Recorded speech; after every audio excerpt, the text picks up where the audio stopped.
You see that through this important visit, through the election of Mark Carney. And it's also going to be the first time that we are going to hear his vision for the country, his vision for fighting against U.S.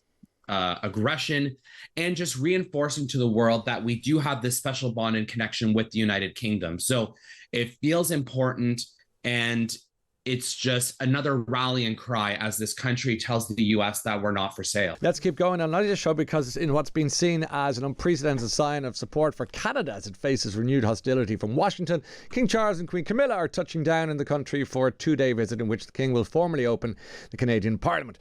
But how will his visit go down? That's a question. And will it help or indeed hinder Canada's relations with America? Well, Kari Vierimaa is here. He's a political pundit in Canada. Well, good afternoon, Kari, and thanks for being with us today. Great to be with you. So what's the feeling in Canada? Because it's the first visit for them since the coronation, and also the first time a British monarch has delivered the speech from the throne since 1977. It all feels very significant. Is that correct? Absolutely. Just the fact that it's been since 1967, since the last time the monarch has come to open Parliament, just also in this moment. There's never been a feeling in this country that our sovereignty has been more under threat. So you see that through this important visit, through the election of Mark Carney, and it's also going to be the first time that we are going to hear his vision for the country, his vision for fighting against U.S. Aggression, and just reinforcing to the world that we do have this special bond and connection with the United Kingdom. So it feels important, and it's just another rallying cry as this country tells the US that we're not for sale. And the Canadian people's relationship with King Charles, can you characterise us for us, please? Because just want to get a sense: is it political? Is it historical? Is it cute? I mean, how would you describe it? Look, this country does not have the emotional ties to King Charles in the way that they did with Queen Elizabeth. That's for sure. Why not? Why not? Simply put, I think it has a lot to do with the generational changeover. I mean, look, King Charles has had a popularity crisis and rebuilding of his popularity, of course, through the divorce of Princess Diana and the reintegration of Camilla into where we are now. So I think just that piece of it, in the same way that Brits have taken a long time to warm to him, that has happened also in Canada. Now, pair that with the questioning of where do we fit as a democracy? Should we still have these ties to the monarchy? After Queen Elizabeth died, support for separating from the monarchy grew significantly to about 60-40 being in favor of abolishing the monarchy. Now that has changed. It's now about 60-40 in support of the monarchy. People view it as a cultural significance.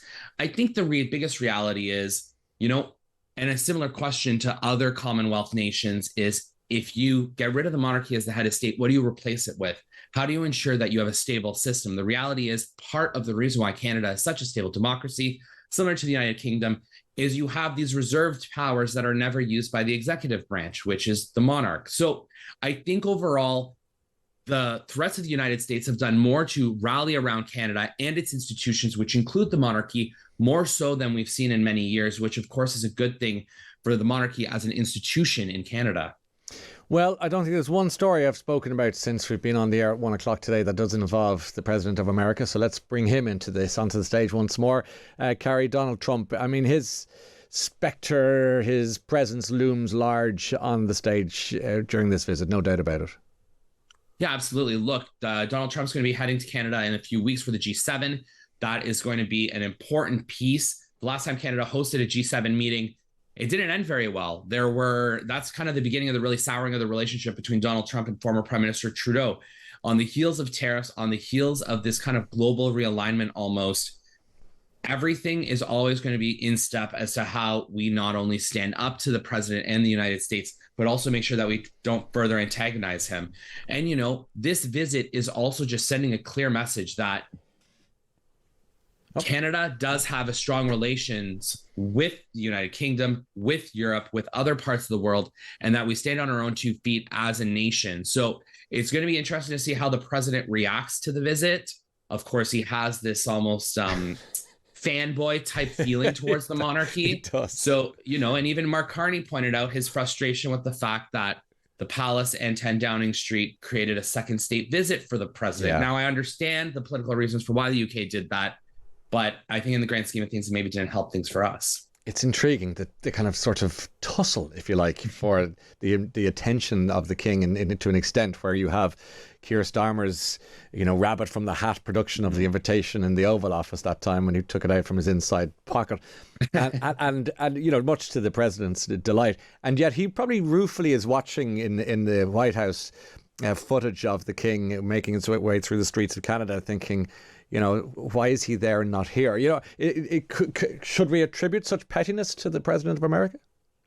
Could we? Honestly, nothing surprises me when it comes to him. And I think, honestly, it was interesting that he said that he watched the debates of the Canadian election. Yeah. I don't know if you can really say any president in history, let alone any real foreign leader, was watching Canadian politics that closely. Like, we're on our own little island for the most part. Like, we play nice in the sandbox with everyone, but it went to show just how significant he viewed the election and his whole view of America related to the 51st state.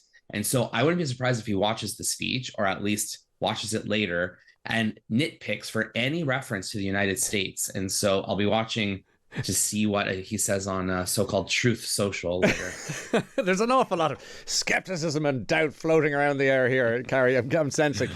Your Prime Minister, anyway, freshly minted as he is, Mark Carney, no stranger to this part of the world, of course, and he stressed to Donald Trump earlier this month in that meeting, which we all watched. I think most of us probably did watch that just out of curiosity. Those bizarre cage fight meetings in the Oval Office these days, saying that Canada was not for sale after Trump said he wanted the country to become, and as he's been saying, the 51st US state, etc., etc.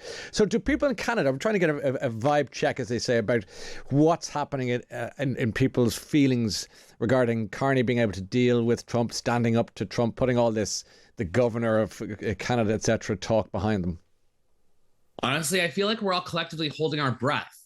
This was one of the closest elections in modern history. I mean, there were probably about a dozen seats and maybe 10,000 votes that would have swung the victory between one party and another. The number of recounts, judicial recounts, it was quite wild. So I think collectively as a country, we're holding our breath and waiting to see. The speech from the throne is going to be a critical step to see what vision Mark Carney has for this country beyond the election platform and how quickly he will get things going. I mean, it's not just the standing up against the threat of the United States.